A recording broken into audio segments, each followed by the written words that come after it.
Hello दोस्तों, नमस्कार। मैं मोहम्मद तहसीन आप सभी का स्वागत करता हूं नेशनल कोचिंग सेंटर और पंचायत ज्ञान ज्योति कन्या इंटरमीडिएट कॉलेज के एक संयुक्त यूट्यूब चैनल पर। लॉकडाउन के चलते बहुत सारे बच्चे घर पे रह रहे हैं, जैसा कि निर्देश भी मिला है कि हम लोग ऑनलाइन क्लासेस चलाएं। इसी के उद्देश्य हेतु मैंने आज एक वीडियो आप लोगों के लिए बनाया है अंग्रेजी विषय के टेंस से, क्योंकि बहुत सारे लोगों को समस्याएं आती रहती हैं, इसलिए एक बेस कोर्स के तौर पर इसे मैंने बनाया है और उम्मीद करता हूं कि आप लोग इससे लाभ उठा पाएंगे। बस आप लोगों से निवेदन ये है कि इस वीडियो को देखने के बाद आप सभी ज़्यादा से ज़्यादा अभ्यास करें। अगर कोई डाउट आपको क्लियर करना है तो कमेंट बॉक्स में या फिर हमारे दिए गए नंबरों पर आप लोग कॉल कर सकते हैं। तो चलिए हम लोग प्रारंभ करते हैं टेंस कि टेंस क्या है। सबसे पहले मैं आपको बता दूं कि वाक्य की क्रिया से जिस काल या समय का बोध होता है उसे टेंस या हम काल कहते हैं। जैसे हम अगर उदाहरण के तौर पर देखें कि राम घर जाता है, तो है इस बात का प्रमाण है कि कार्य वर्तमान काल में हो रहा है। यानी वाक्य की मुख्य क्रिया के साथ है इस बात का प्रमाण दे रहा है कि यह कार्य वर्तमान में हो रहा है। इसी प्रकार से यदि हम कहें कि वह जाता था, तो भी जाने के साथ था इस बात का प्रमाण कर रहा है कि यह कार्य पहले हो रहा था, यानी कि यह भूतकाल की बातें हैं। और यदि वह जाएगा अर्थात वह जाने वाला है, तो यहाँ पर क्रिया से स्पष्ट हो रहा है कि यह कार्य अभी हुआ नहीं है, होने की उसके आगे चल करके संभावना है। तो निश्चित रूप से वाक्य की क्रिया से जिस काल या समय का बोध होता है उसी को ही हम टेंस कह सकते हैं। टेंस 3 प्रकार के होते हैं। कौन कौन से? प्रेजेंट टेंस, पास्ट टेंस और फ्यूचर टेंस। प्रेजेंट टेंस अर्थात वर्तमान काल। यदि कार्य वर्तमान में हो रहा हो तो उसे हम प्रेजेंट टेंस कहते हैं। जैसे वह जा रहा है, वह जाता है, वह पढ़ चुका है, जैसे शब्द जो भी आएंगे यह सब वर्तमान की स्थिति को प्रदर्शित करते हैं। दूसरा टेंस है पास्ट टेंस, जिसे कि हम भूतकाल कहते हैं। यदि कार्य भूतकाल में हो चुका है तो उसे हम पास्ट टेंस कहते हैं। जैसे कि वह जाता था, उसने पढ़ लिया था, उसने अपना कार्य पूरा कर लिया था, जैसे जैसे इसमें शब्द आते रहते हैं। और यदि कार्य के आगे चल करके अर्थात भविष्य में होने की संभावना है तो उसे हम फ्यूचर टेंस अर्थात भविष्यत काल कहते हैं। अब देखा जाए तो इन तीनों के चार प्रकार होते हैं। कौन कौन से? इंडिफिनिट, कंटिन्यूअस, परफेक्ट और परफेक्ट कंटिन्यूअस। हालांकि जब हम लोग आगे अध्ययन करेंगे तो इसमें मैं जोड़ना चाहूँगा इंडिफिनिट के साथ साथ एक सिंपल। हालांकि पुरानी ग्रामर की पुस्तकों में यदि देखा जाए तो इंडिफिनिट और सिंपल को लगभग एक ही माना गया है, लेकिन मैं यहाँ ग्रामर के नियमों की व्याख्या के चलते नहीं, बस एक सहज तरीके से समझाने के चलते मैं यहाँ एक प्रकार और ऐड करना चाहूँगा और उसे ही मैं सबसे पहले आप लोगों के समक्ष प्रस्तुत करना भी चाहूँगा। वो है सिंपल, यानी साधारण। जैसे प्रेजेंट सिंपल और प्रेजेंट इंडिफिनिट या पास्ट सिंपल, पास्ट इंडिफिनिट को थोड़ा सा हम अलग अलग करके उसको पढ़ना चाहेंगे। आप लोग इसे अन्यथा न लें, बस केवल समझने की दृष्टि से ही हम लोग इस पर काम करेंगे। यानी कि अगर हम देखें तो तीनों टेंसों के चार प्रकार तो मुख्य रूप से उल्लेखित किया ही जाता है, लेकिन इसमें आप एक प्रकार केवल समझने के नज़रिए से ऐड कर लें कि प्रेजेंट सिंपल और पास्ट सिंपल जैसे शब्द। अब देखिए, तो अगर हम प्रेजेंट टेंस में सबसे पहले अध्ययन करेंगे कि प्रेजेंट इंडिफिनिट टेंस और present continuous tense, present perfect tense और प्रेजेंट परफेक्ट कंटिन्यूअस टेंस का हम लोग इसमें अध्ययन करेंगे और इसमें अनुवाद बनाने के नियमों को हम लोग सीखेंगे। सबसे पहले जैसा कि मैं कह रहा था कि प्रेजेंट सिंपल हम लोग देखेंगे, तो मैं आपको बताना चाहूँगा कि देखिए सिंपल और इंडिफिनिट में एक मूलभूत अंतर यह होता है कि सिंपल यानी जो साधारण वाक्य हम लोग इस्तेमाल करते हैं उसमें मुख्य क्रिया नहीं होती, ज़्यादातर एडजेक्टिव या एडवर्ब से जुड़े हुए शब्द उसमें आते हैं। जैसे कि हम आपके सामने ये कहें कि मैं एक गरीब हूँ। अब देखिए इसमें मैं गरीब हूँ, इसमें कोई मुख्य क्रिया नहीं है, क्रिया है लेकिन सहायक क्रिया के तौर पर इसमें आया है, न कि मुख्य क्रिया के तौर पर। तो जैसे हम इंडेफिनिट स्टार्ट करेंगे तो इसमें मुख्य क्रिया आएगी, लेकिन मुख्य क्रिया से पहले हम कुछ छोटे, मैं चाहता हूं कि बिल्कुल एक शुरुआत से आपको मैं अनुवाद के नियमों को बताऊं कि जो लोग तो जानते हैं वो तो खैर रिपीट कर ही लेंगे, लेकिन जो लोग अब से अंग्रेजी सीखना चाहते हैं उनके लिए भी थोड़ी आसानी है, इसलिए स्तर इसका मैंने काफ़ी नीचे से उठाया है।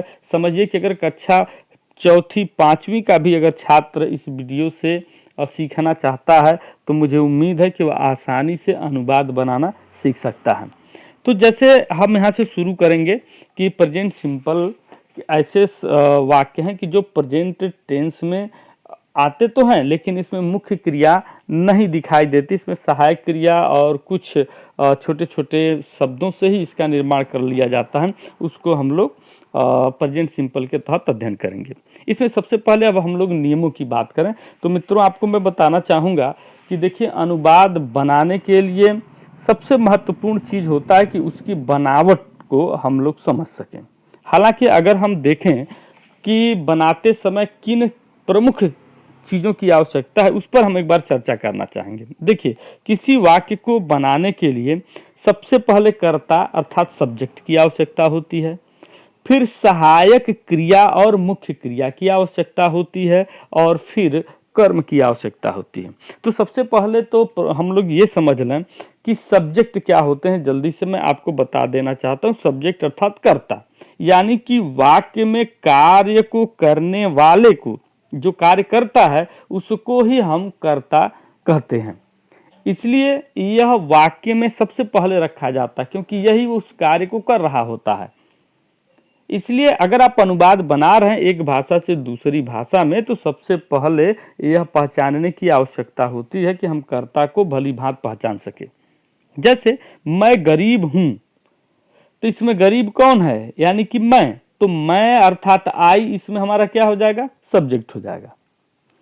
इसी प्रकार से यदि आई शब्द जो मैं को इंडिकेट कर रहा है अगर कर्ता मान ले तो जो कार्य करता है उस कार्य को हम क्रिया कहेंगे। अब क्रियाओं के भेद हम लोग अगले कुछ वीडियो में देखेंगे कि क्रिया कितने प्रकार की होती है, लेकिन आज सिर्फ हमारा ध्यान छोटे छोटे वाक्यों को बनाने तक ही सीमित है। तो सहायक क्रिया और मुख्य क्रिया। अब तीसरा जो सबसे मजबूत आधार स्तंभ है किसी वाक्य के निर्माण का वो है कर्म। कर्म क्या होता है, ऑब्जेक्ट। अब कर्ता कार्य जहां पर कर रहा है, जिसके लिए कर रहा है, जिस उद्देश्य के लिए कर रहा, आदि सारी चीजें, मतलब कर्ता और क्रिया के अलावा लगभग सारी चीजें ऑब्जेक्ट के तौर पर इस्तेमाल की जाती हैं। यानी कि हम सीधे सीधे लफ्जों में कह सकते हैं कि हमें सब्जेक्ट चाहिए, वर्ब चाहिए और ऑब्जेक्ट चाहिए। अगर ये तीनों चीजें हैं तभी हम एक वाक्य का निर्माण कर सकते हैं। अब प्रेजेंट सिंपल में बनाने का नियम बड़ा ही आसान है मित्रों कि हम सबसे पहले सब्जेक्ट लिखेंगे, उसके बाद इज एम आर लिखेंगे और उसके बाद ऑब्जेक्ट लिखेंगे। यदि कर्ता एक वचन का है तो उसके साथ हम इज लगाएंगे। यदि कर्ता आई आया हुआ है तो केवल आई के साथ हम एम लगाएंगे, और यदि हमारा कर्ता बहुवचन का है तो हम उसके साथ आर लगाएंगे। समझ में आया? एक बार फिर से रिपीट कर लेते हैं कि यदि एक वचन का कर्ता है तो उसके साथ इज लगाएंगे, यदि कर्ता हमारा आई आया हुआ है तो उसके साथ एम लगाएंगे, और यदि बहुवचन का कर्ता है तो उसके साथ हम आर लगाएंगे। ठीक है। अब जैसे हम लोग यहाँ उदाहरण लें कि इसमें मैं गरीब हूं, एक छोटा सा वाक्य, बेहद छोटा सा वाक्य है यहाँ पर आया हुआ है। तो मैं गरीब हूं में तीन शब्द आया है, मैं, गरीब और हूं। तो इसमें मैं क्या हो गया, कर्ता हो गया, तो सबसे पहले क्या लिख लिया गया, आई। दूसरा इज एम आर में से एक कोई आपको लिखना था, तो आप चूंकि कर्ता आई आया हुआ है तो इसलिए हम यहाँ क्या लगा दिए, एम लगा दिए। तीसरे तौर पर अगर हम देखें तो ऑब्जेक्ट, अब शेष क्या बच गया हमारे पास, गरीब शब्द। तो गरीब शब्द की मीनिंग होती है पुअर। इसलिए हम अगर इसी सीक्वेंस में शब्दों को रखें कि सब्जेक्ट हमने रखा आई, इज एम आर में से आई के कारण एम रख लिया, शेष क्या बच गया पुअर, तो हो गया आई एम पुअर। देखिए कितना आसान है अगर छोटे छोटे शब्दों से हम बनाना सीखें। लेकिन हाँ देखिए, किसी भी भाषा को बेहतर ढंग से जानने के लिए आपके पास नियमों के साथ साथ शब्दकोश होना भी बहुत आवश्यक होता है। कई बार नियम तो हम पढ़ लेते हैं, लेकिन हमारे पास पर्याप्त शब्दकोश नहीं होता है, जिससे हम अनुवाद नहीं बना पाते हैं। तो मैं आपसे चाहूँगा कि नियमों को धीरे धीरे सीखेंगे हम लोग, और आप लोग जितना भी समय बचे उसमें ज़्यादा से ज़्यादा अंग्रेजी शब्दकोश याद करने की कोशिश करें। क्योंकि जैसे जैसे हम लोग आगे बढ़ेंगे, शुरुआत में मैं आपको अवगत करा देना चाहता हूं कि हम लोग वाक्य के छोटे छोटे वाक्यों से शुरुआत करेंगे और इसी प्रकार से टेंस पूरा पढ़ लेंगे ताकि नियम आपको समझ में आएगा। फिर हम बड़े वाक्यों की तरफ बढ़ेंगे कि कैसे बड़े बड़े वाक्य बड़ी आसानी से बनाए जा सकते हैं। लेकिन हाँ, शब्दकोश और नियम दोनों का एक कॉम्बिनेशन संतुलित अवस्था में यदि आपके पास है तो मैं दावा कर सकता हूं कि आप बिल्कुल, आपको कभी भी अनुवाद बनाने में कोई दिक्कत नहीं आएगी। दूसरा शब्द है मैं चालाक हूं। फिर इसमें करता क्या है, आई है, आई के साथ एम है और चालाक का शब्द क्लेवर, तो हो गया आई एम क्लेवर। मैं खुश हूं, आई एम हैप्पी। तो इस प्रकार से हम बना सकते हैं आसानी के साथ। अगर हम दूसरे शब्दों पर अगर ध्यान दें, जैसे कि इसमें 3 उदाहरण दिए गए, तीनों आई से रिलेटेड थे। हम लोग और उदाहरण ले लें इसी प्रकार से कि यदि वाक्य नकारात्मक हो गया तो हम क्या करेंगे।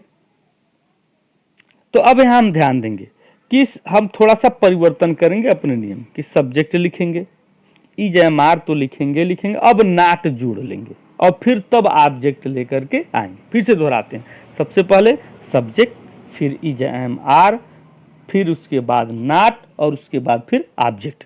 जैसे उदाहरण के तौर पर अगर हम लोग देखें कि मैं बुरा नहीं हूं, तो फिर हमने क्या किया, आई के बाद एम लगाया, एम के बाद नॉट लगाया और फिर बुरा शब्द की अंग्रेजी बैड हो गई, आई एम नॉट बैड। तुम चालाक नहीं हो, अब यू देखिए यहां एक बहुवचन कर्ता के तौर पर आ गया, तो यू के साथ अब हम क्या लगाएंगे, आर लगाएंगे, यू आर, फिर हमने लगाया नॉट और फिर चालाक का मीनिंग क्या हो गया, क्लेवर। तो क्या हो गया, यू आर नॉट क्लेवर। देखिए कितनी आसानी से हम लोग वाक्य बनाए जा रहे हैं। तीसरा शब्द है राम धनी नहीं है। तो अब राम क्या हो गया, एक वचन का कर्ता हो गया, हमने राम शब्द को राम लिख दिया। फिर अब चूंकि एक वचन है तो इसलिए उसके साथ इज लगा दिया गया, फिर नॉट लिखा गया और फिर धनी की अंग्रेजी रिच लिखा गया, तो हो गया राम इज नॉट रिच। अब हम लोग फिर से एक बार दोहरा लेते हैं। पहला वाक्य क्या था, मैं बुरा नहीं हूं, आई एम नॉट बैड। दूसरा, तुम चालाक नहीं हो, you are not clever. Ram धनी नहीं है, राम इज नॉट रिच। देखिए कितनी आसानी से हम लोग इसको बना सकते हैं, और जैसे जैसे हम लोग आगे बढ़ेंगे वाक्यों की लंबाइयां भी हम लोग क्या कर लेंगे, बढ़ा देंगे। इसलिए आप यह केवल नियम मैं बता रहा हूं, क्योंकि देखिए वीडियो में इतना समय नहीं दिया जा सकता कि बहुत सारी चीज़ें आ जाएं। हम लोग कई पार्ट में इस चीज़ को सीखेंगे। बस आपसे निवेदन मैं बार बार यही करूंगा कि आप नियमों के साथ साथ लगातार अभ्यास करें। आपको हर तरह के वाक्य और उसके बनाने के नियमों को मैं अलग अलग वीडियो में आपसे शेयर करता रहूँगा और आप उसको देखते रहेंगे। मेरी कोशिश होगी कि आपसे हमको कोई शिकायत न रहे कि ये चीज़ नहीं बताई गई। मेरी कोशिश होगी कि हर तरह के वाक्यों से आपको अवगत करा दिया जाए। अब देखिए अगर हम अगले क्रम में चलें तो इंट्रोगेटिव वाक्यों का नंबर आता है अनुवाद में। तो देखिए इंट्रोगेटिव जो सेंटेंस होते हैं ना, ये 2 प्रकार के होते हैं। एक तो वो जो क्या से शुरू होते हैं और दूसरे वे जो प्रश्नवाचक शब्दों कहाँ, क्यों, कैसे आदि से प्रारंभ होते हैं। तो इनके बनाने के नियमों में थोड़ा सा परिवर्तन होता है। यानी कि हम कह सकते हैं, इस प्रकार से भी समझ सकते हैं कि प्रश्नवाचक शब्द दो प्रकार के होते हैं। एक का जवाब हाँ या ना में दिया जा सकता है, तो ऐसे वाक्य ही क्या से सदैव शुरू होते हैं, और दूसरे प्रकार के प्रश्नों के उत्तर के लिए थोड़े से विवरण की आवश्यकता होती है, तो ऐसे वाक्य जो हैं वो प्रश्नवाचक शब्दों से शुरू होते हैं। ये आपको ध्यान देने की आवश्यकता है। ठीक है, तो अब वाक्य यदि क्या से शुरू हुआ है, यानी उसका उत्तर हम हाँ या ना में दे सकते हैं, तो उसके लिए फॉर्मेट ये है कि हम सहायक क्रिया को पहले लिख देंगे। जैसे इस फॉर्मेट में आपको दिखाई दे रहा होगा आपके स्क्रीन पे कि इज, एम, आर जैसा करता है उसमें से किसी एक को हम सबसे पहले लिख लेंगे, फिर सब्जेक्ट लिखेंगे, फिर ऑब्जेक्ट लिखेंगे, और उसके बाद क्वेश्चन मार्क जरूर लगाएंगे। ऐसा नहीं कि अब क्या पहले आया हो और आप क्वेश्चन मार्क जो है ना लगाएं। केवल इतने मात्र से ही आपका वाक्य गलत हो सकता है। हालांकि जब हम लोग सिंटैक्स का वीडियो पढ़ेंगे तो उसमें इस बात पर हम लोग जोर देंगे कि कैसे कैसे वाक्य गलत हो जाते हैं, क्या हमको करना है और क्या नहीं करना है, उसका विवरण हम आपको बाद में दे देंगे। अब इसमें देखिए, is, am, are plus subject plus object. जैसे क्या मैं अंधा हूं, तो इसमें क्या शब्द पहले आ गया, तो चूंकि करता इसमें फिर मैं आ गया, तो मैं के साथ आई लगता, तो एम हमने पहले लिख दिया, तो एम, फिर उसके बाद आई, और अंधा की अंग्रेजी हाँ ब्लाइंड। ठीक, तो अब हो गया एम आई ब्लाइंड। इसी तरह से दूसरा वाक्य देखें, क्या आप बहरे हैं, आर यू डीफ, क्या वह मोटी है, इज सी फैट। फिर से दोहराए, क्या मैं अंधा हूं, एम आई ब्लाइंड, क्या आप बहरे हैं, तो आर यू डीफ, क्या वह मोटी है, इज सी फैट। एक बार फिर से आप गौर से स्क्रीन को देख लीजिए कि ऐसे वाक्यों का आप अपने मन से सोच सोच करके अभ्यास करेंगे। देखिए, एक चीज मैं बताऊं कि आप लोग ज्यादातर एक्सरसाइज पर डिपेंड रहते हैं, किताबों में छपे एक्सरसाइज से देख के नहीं, आपको खुद वाक्य सोचना चाहिए। इससे दो फायदे मिलेंगे। अगर कल को आपको एस्से लिखना हुआ, निबंध लिखना हुआ, तो आप खुद नए नए वाक्य सोच पाएंगे। इसलिए खुद सोचना चाहिए, ये कि नहीं कि किताबों के पीछे जो एक्सरसाइज छपे उनसे जल्दी जल्दी बना। इससे क्या होता है ना कि हमारी कल्पनाशीलता घटती, सोचने की शक्ति घटती। इसलिए बच्चों, मैं आपसे चाहूँगा कि आप खुद वाक्य सोचें। इससे आपकी कल्पनाशीलता भी बढ़ेगी, शब्दकोश भी बढ़ेगा। ठीक है, चलिए अब हम दूसरा प्रकार देखते हैं, इंट्रोगेटिव, जो दूसरे प्रकार के होते हैं, जो प्रश्नवाचक शब्दों से शुरू होते हैं। तो इसमें फॉर्मेट ये होता है कि सबसे पहले उस क्वेश्चन वर्ड की अंग्रेजी हम सबसे पहले लिख देते हैं। जैसे अगर क्या आया है अगर इस वाक्य में, और इसमें ये भी ध्यान रखना कि जब हिंदी वाक्यों में ऐसे प्रश्न आते हैं, ठीक है, तो प्रश्नवाचक शब्द से शुरू होंगे, जैसे कहाँ, कैसे, ये सारी चीजें आप स्पष्ट हो जाता है कि ये प्रश्नवाचक शब्दों से शुरू होने वाली हैं। कभी कभी क्या के मामले में थोड़ा सा कंफ्यूजन होता है, क्योंकि क्या वहाँ भी आता है और क्या यहाँ भी आता है। तो यदि डिस्क्रिप्शन वाले हैं, जिस प्रश्नों के उत्तर देने में विवरण की आवश्यकता होती है, वो क्या एक आध शब्द के बाद आएगा, और यदि हाँ या ना वाले में क्या है, तो वो क्या सदैव वाक्य में सबसे पहले आएगा। यही आपको डिफरेंस दिखाई देगा वाक्यों में। आप जान जाएंगे कहाँ व्हाट लगाना है और कहाँ इजमार का प्रयोग सबसे पहले या वाज वेयर का प्रयोग अगले वाक्यों में हम लोग चल के देखेंगे करना है। ठीक है, तो अब यहाँ देखिए, सबसे पहले हम क्वेश्चन वर्ड लिखेंगे, फिर सहायक क्रिया लिखेंगे इजमार, उसके बाद कर्ता लिखेंगे और फिर कर्म लिखेंगे और फिर क्वेश्चन मार्क लगा लेंगे। जैसे मैं कैसे दोषी हूं, अब कैसे शब्द देखिए कर्ता के बाद आया कि नहीं आया। ऐसे ही क्या भी किसी कर्ता या किसी अन्य शब्द के बाद आएगा, तो आपको समझ लेना कि यहाँ पर क्या की अंग्रेजी व्हाट लगानी है, न कि हमें सहायक क्रिया पहले करना है। ठीक है, तो अब यहाँ देखिए कैसे आ गया, तो कैसे की अंग्रेजी क्या हो गई, हाउ। अब हाउ के बाद आपको क्या लगाना है, चूंकि कर्ता यहाँ मैं आया है तो हम एम लगा लेंगे, हाउ एम।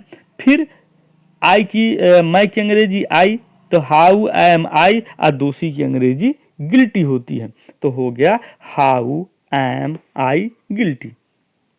फिर आप क्या करेंगे, क्वेश्चन मार्क लगाएंगे। यहाँ देखिए मैं माफ़ी चाहता हूँ, यहाँ स्क्रीन पे फुल स्टॉप लगा दिया गया है। आप लोग जब इसको देख के लिखिएगा तो क्वेश्चन मार्क लगा लीजिएगा। दूसरा है लोग कैसे गरीब हैं।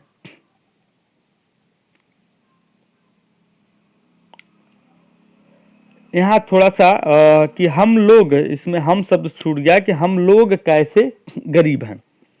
तो इसकी फिर से कैसे की अंग्रेजी क्या हो गई, हाउ। अब चूंकि हम लोग यहाँ पर आया हुआ है, हम यहाँ छूटा हुआ है, तो इसका तात्पर्य ये हुआ कि यह बहुवचन है, तो हम हाउ के साथ क्या लगा लिए, आर लगा लिए।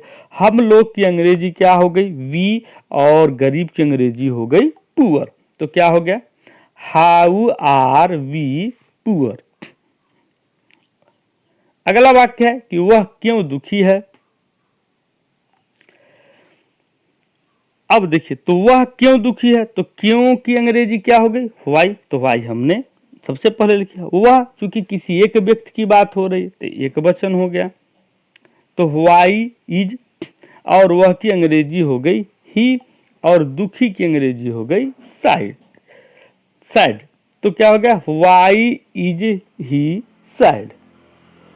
देखिए है ना आसान बनाने में, बस अभ्यास की जरूरतें होती हैं।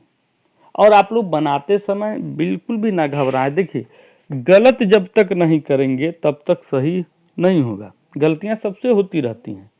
इसीलिए आप लगातार अभ्यास करिए। उससे अगर घर में कोई सक्षम व्यक्ति है तो उससे आप दिखाइए, और अगर संभव नहीं है या कोई वाक्य पर आपको लगता है कि दिक्कत है तो आप कमेंट बॉक्स में दे दीजिए या हम लोगों को कॉल कर लीजिए, जिससे आप आसानी से समझ पाएंगे कि कहाँ गलती हुई है और कहाँ गलती नहीं हुई है।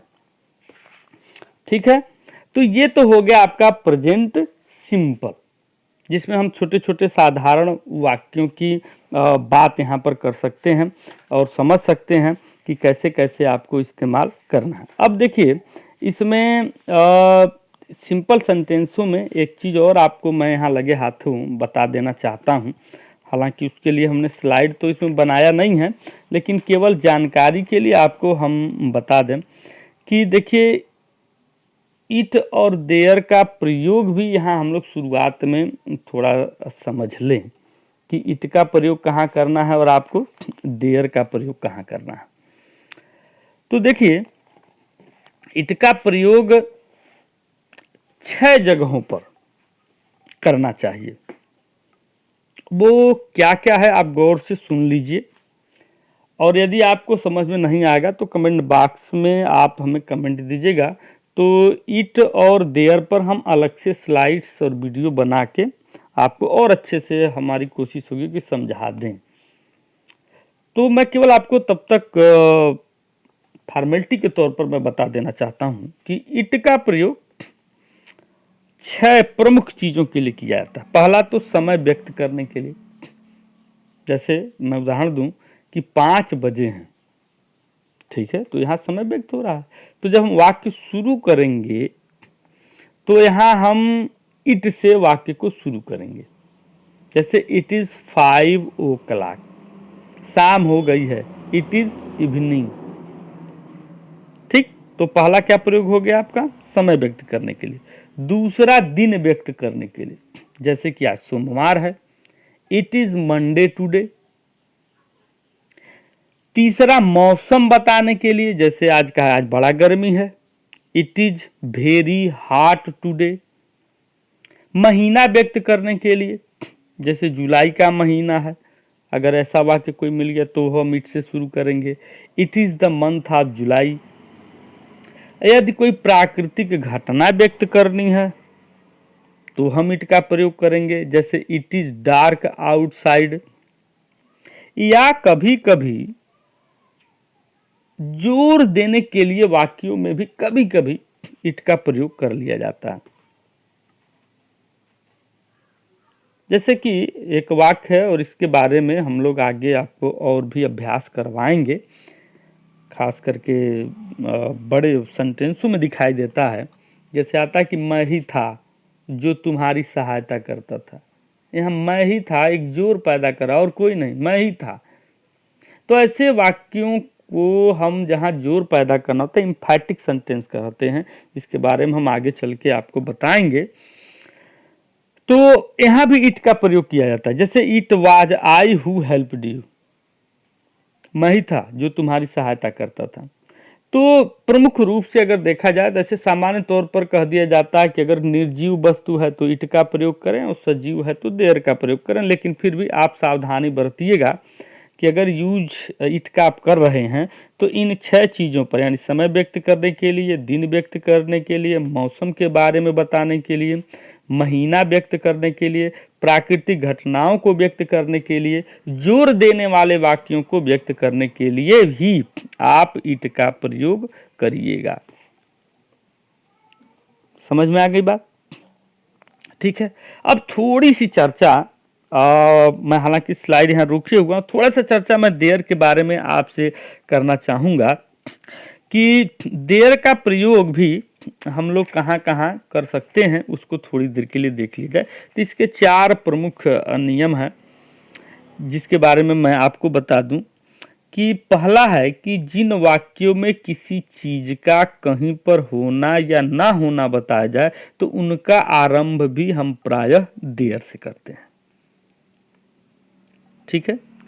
दूसरा है कि यदि वाक्य की क्रिया यदि अपूर्ण होती है तो देयर लगा के हम एक कंप्लीमेंट के तौर पर उसका इस्तेमाल करते हैं। तीसरा कि कुछ वाक्यों के आरंभ में सब्जेक्ट नहीं होता तो उनके लिए भी देयर का प्रयोग हम कर सकते हैं। जैसे एक उदाहरण है कि एक राजा था, तो इस वाक्य में कोई सब्जेक्ट नहीं है और जो राजा शब्द यहाँ आया है ना, ये कर्म के तौर पे आया हुआ है। हालांकि इंडिकेट तो कर रहा है लेकिन यहाँ सब्जेक्ट वास्तव में है नहीं, इसलिए ऐसे वाक्यों को हम लोग देयर से शुरू करेंगे। जैसे देयर वाज ए किंग, ऐसे। ठीक है।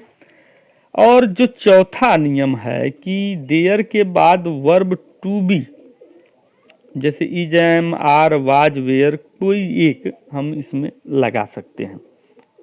ठीक है।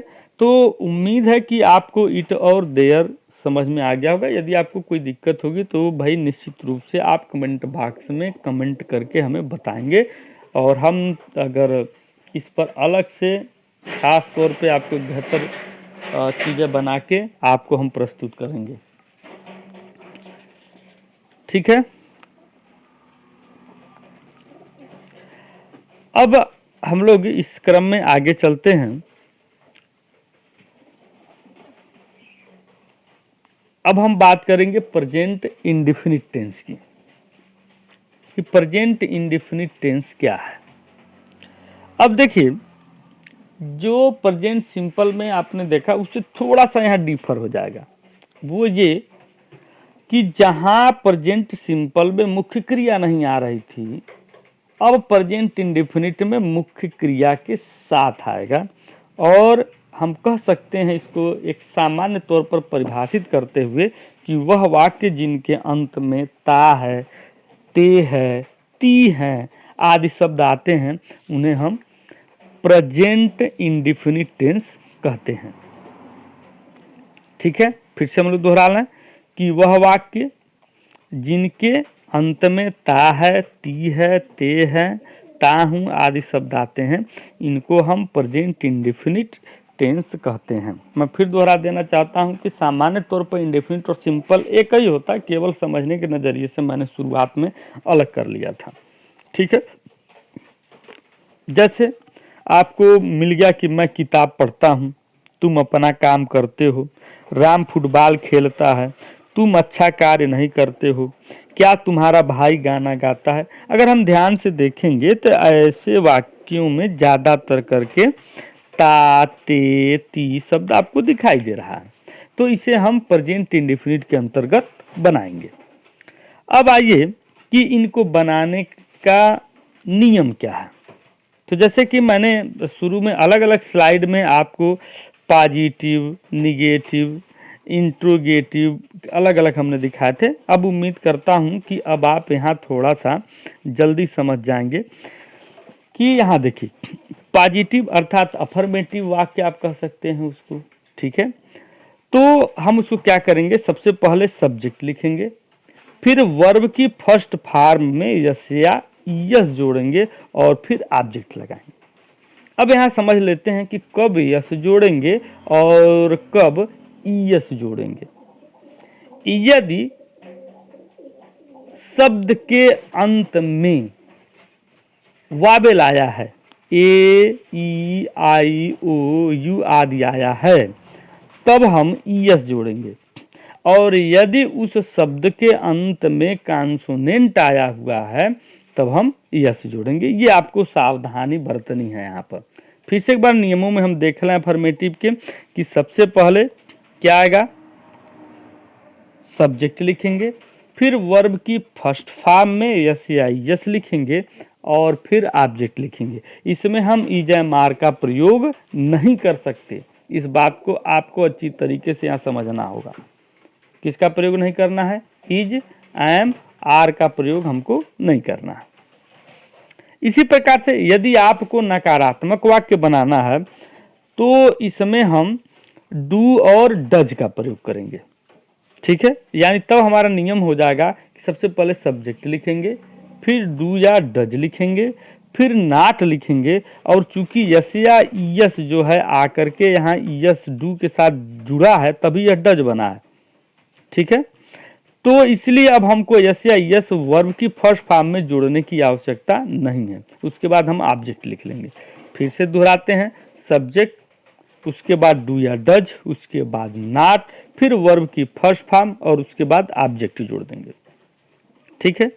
इसी प्रकार से इंट्रोगेटिव फर्स्ट, यानी यदि वाक्य क्या से शुरू हुआ है तो डू डज हम सबसे पहले लगाएंगे, फिर सब्जेक्ट, फिर वर्ब की फर्स्ट फॉर्म और फिर ऑब्जेक्ट, ठीक है। और यदि इंट्रोगेटिव सेकेंड यानी कि प्रश्नवाचक शब्द आए हुए हैं तो हम सबसे पहले क्वेश्चन वर्ड को लिखेंगे, फिर डू या डज लिखेंगे, फिर वर्ब की फर्स्ट फॉर्म और ऑब्जेक्ट लिखेंगे,